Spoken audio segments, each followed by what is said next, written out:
Bonjour et bienvenue dans cette nouvelle vidéo sur louer en courte durée. Je suis ravi de vous retrouver, surtout que je suis en compagnie de Jean-Christophe Griselin. Bonjour à tous. Salut Jean-Christophe, merci d'être présent aujourd'hui pour cette vidéo dans laquelle on va parler des travaux et on va vous expliquer comment éviter les arnaques avec les artisans lorsqu'on se lance dans les travaux. Est-ce que ça te va?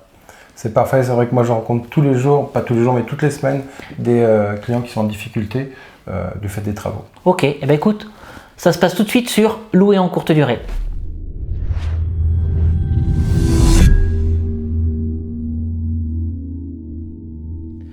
Alors lorsqu'on se lance dans l'immobilier, qu'on entame la phase de travaux, choisir le bon artisan, c'est quelque chose qui peut faire peur parce qu'on a peur des arnaques. Et ce qu'on a décidé aujourd'hui avec Jean-Christophe, c'est de vous partager 5 points pour justement éviter de se faire arnaquer par les artisans. Alors on va tout de suite commencer par le point numéro 1, c'est trouver le bon artisan. Alors il y a plusieurs manières de trouver le bon artisan. La première façon, ça peut être le bouche à oreille. On a toujours un collègue, un ami, un cousin qui a effectué des travaux dans la maison. On peut faire appel à cette société ou à cet artisan lorsqu'on a besoin de refaire du carrelage, de la peinture, etc. Ce qu'on peut également faire pour trouver une société de confiance, ou en tout cas de limiter les risques, c'est d'aller faire un tour sur société.com et vous regardez le capital social de cette société. Petit capital social, ça peut déjà être un risque. Plus gros capital social, c'est déjà un gage de confiance. Et puis surtout, n'hésitez pas à regarder la date à laquelle la société a été ouverte. Plus la société sera vieille, entre guillemets, moins vous prendrez de risques. Parce que si la société elle est là depuis 5 ans, 10 ans, 15 ans, on sait que elle est bien en place, les risques sont limités. Par contre, si la société elle vient d'ouvrir il y a 2 semaines, il y a 1 mois, il y a 6 mois, elle va être un petit peu plus fragile. Est-ce que tu es d'accord avec ça? Je suis d'accord, je voudrais rajouter quelque chose. Faut faire attention aussi à l'échelle de l'entreprise. S'il n'y a qu'une personne et que vous avez 300 mètres carrés à rénover, ça risque de traîner un petit peu. Donc la force de frappe de l'entreprise, c'est important. Attention aussi, la recommandation, c'est bien, mais ça ne veut pas dire qu'il faut y aller les yeux fermés, parce que c'est comme avec votre forfait téléphonique, quand vous êtes chez le même opérateur depuis des années, finalement, vous payez plus cher que quelqu'un qui vient d'acheter un nouveau forfait. Donc la personne peut se sentir en terrain conquis et donc ne pas mettre ses prix, ne pas négocier ses prix du tout. Ok, exactement. Tu fais bien de le préciser et surtout sur la force de frappe. Alors c'est effectivement lié à l'effectif de la société. Maintenant, on peut avoir une société avec 10 salariés. Maintenant, si elle est sur 50 chantiers, vous allez vous retrouver dans la même problématique. Il va y avoir goulot d'étranglement et ça va être compliqué de sortir le chantier en temps et en heure. Donc voilà quelques astuces que vous pouvez vérifier facilement pour trouver le bon artisan. J'ai même envie de rajouter, n'hésitez pas à demander à aller visiter des chantiers qu'ils ont déjà réalisés ou qui sont en train de faire pour juger de la qualité des travaux, de la qualité des finitions, parce que c'est quelque chose de très important, des belles finitions. Je te laisse faire le point 2. Alors le point 2, c'est le devis. Le devis, en fait, c'est notre contrat en fait, entre l'artisan et vous.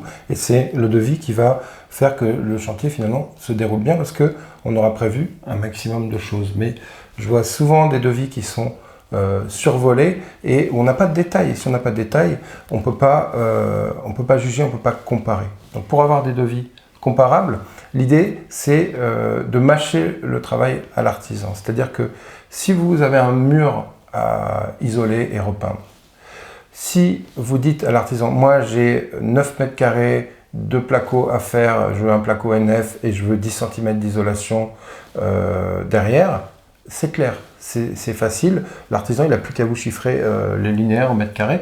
Et comme c'est facile, vous allez pouvoir demander à 10 artisans différents et rapidement, en tout cas, ils vont pouvoir vous chiffrer votre projet et ça permet d'avoir des retours assez vite et surtout comparables parce que ce sera les mêmes.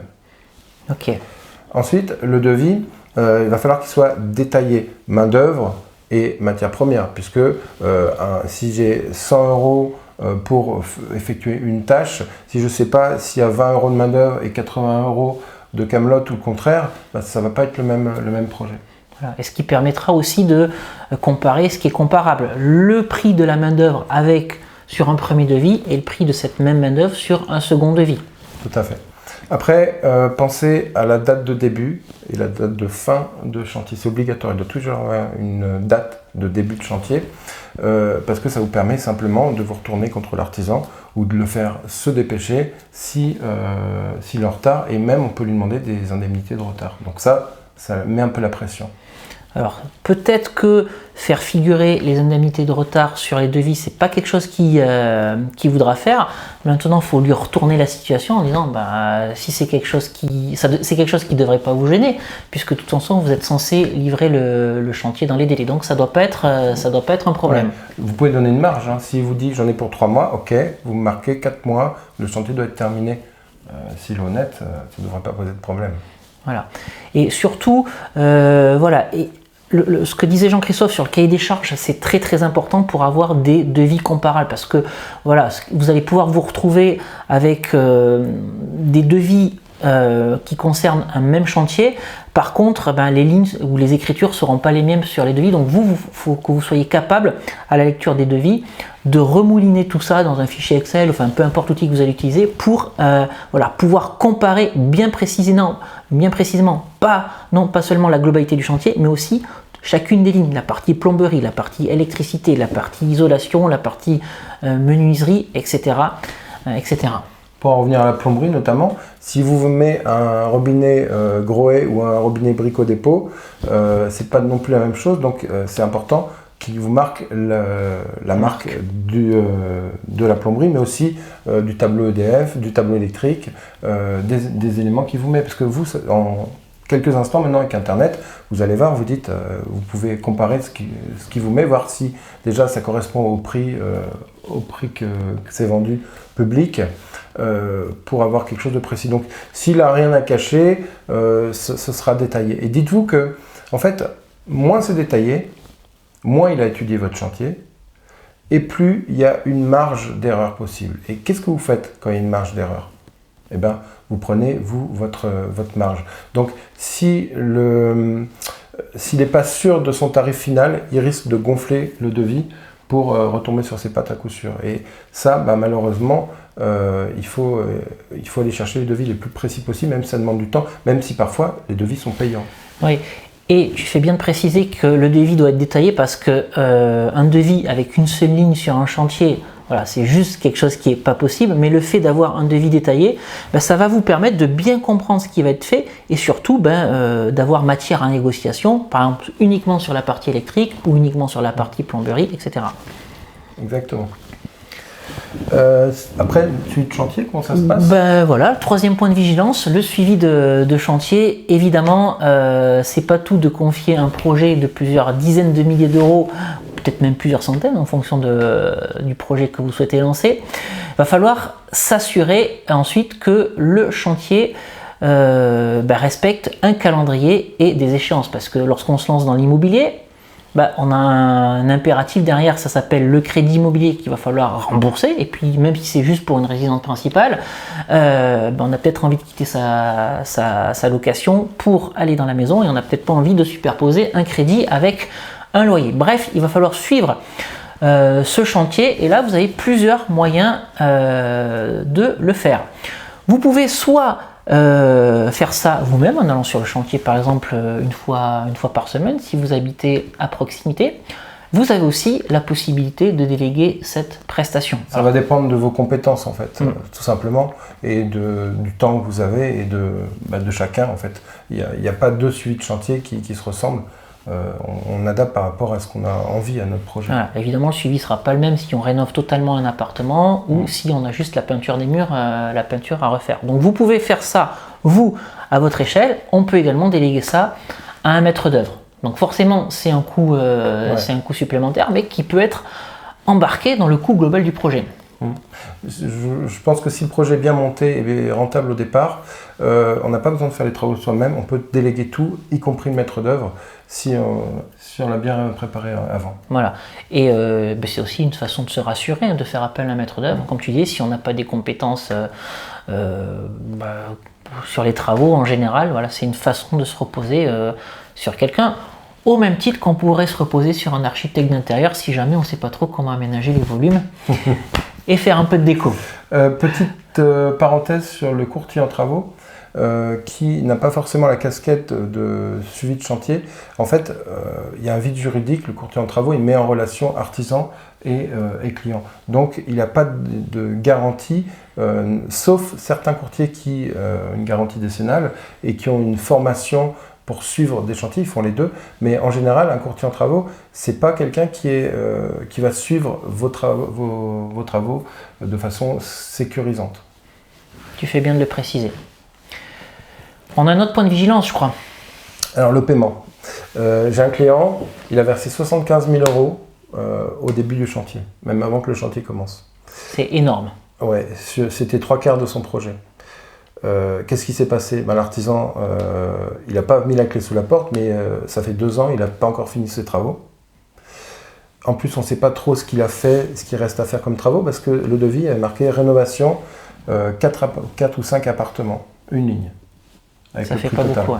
Donc un devis comme ça, il n'y a pas de date de fin de chantier, donc comment lui dire que c'était trop long? Est-ce qu'il y a une date de début seulement? Peut-être même pas. Il a commencé, donc pour l'instant c'est pas le problème. Mais c'est donc quand est-ce qu'on donne de l'argent à notre artisan? Souvent c'est 30% la commande. Déjà on peut négocier, pas forcément la commande, mais au début du chantier. Ça peut permettre de réduire. On peut se demander pourquoi est-ce que l'artisan il a besoin d'argent à la commande. C'est parce qu'il a besoin de matières premières. Donc voilà, c'est pour ça que l'artisan vous demande un acompte. Ouais. D'accord. Et il y a beaucoup d'artisans qui sont débordés, ou aussi des gens, c'est comme nous quand on est surendetté, qu'on va faire un crédit à droite à gauche, qu'on multiplie les crédits parce qu'on ne s'en sort pas, et ben, la banque de l'artisan, c'est les acomptes.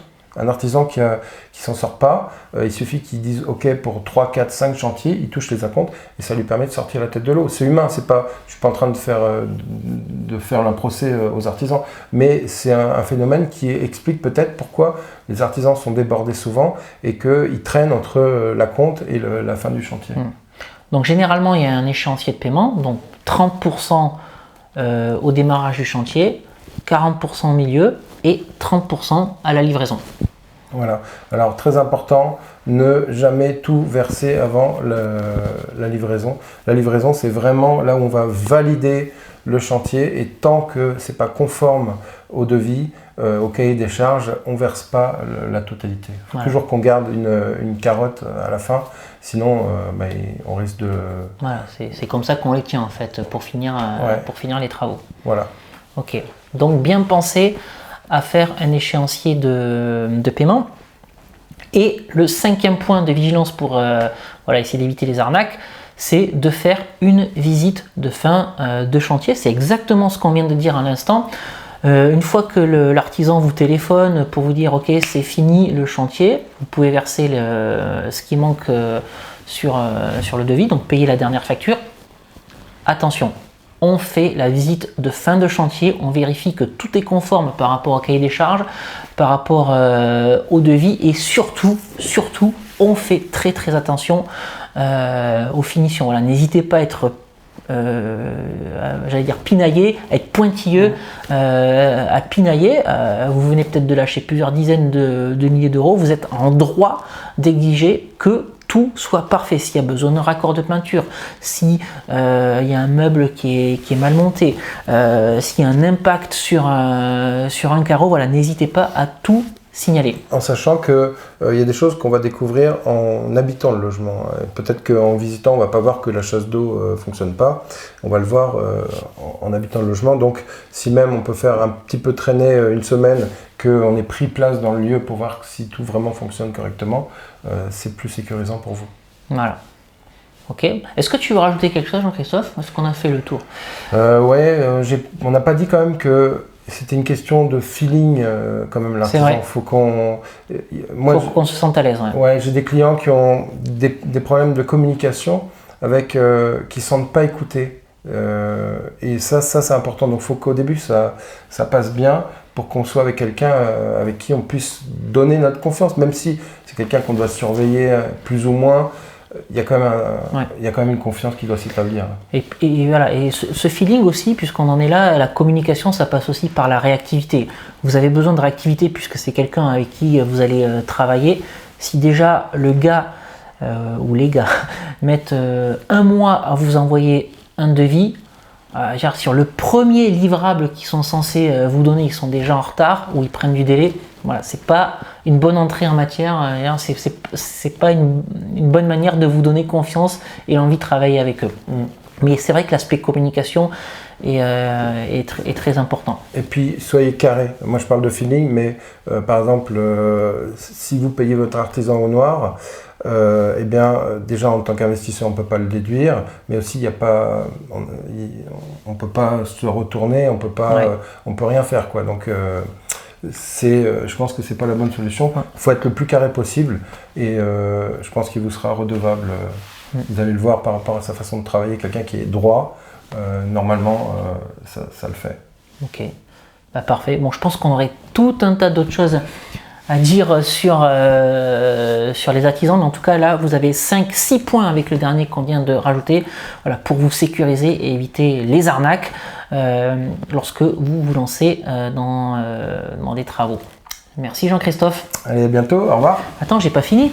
Ah bon ? Parce que pour les gens qui souhaitent en savoir plus sur l'immobilier de location courte durée, mais moi je vais les inviter à s'abonner à cette chaîne YouTube et à activer la petite cloche pour être tenu informé de la publication de mes nouvelles vidéos. Mais peut-être que les gens qui nous regardent ont envie d'aller voir ta chaîne YouTube. Eh bien facile, ma chaîne YouTube c'est mon nom, Jean-Christophe Griselin. Et vous allez trouver plein d'astuces sur les travaux, mais aussi sur la déco à haut rendement. Donner une âme à votre logement. Ok, donc n'hésitez pas à aller voir cette chaîne YouTube. Ce gars est bourré d'idées. Il a eu l'occasion d'intervenir sur 2 de mes chantiers. Encore merci beaucoup.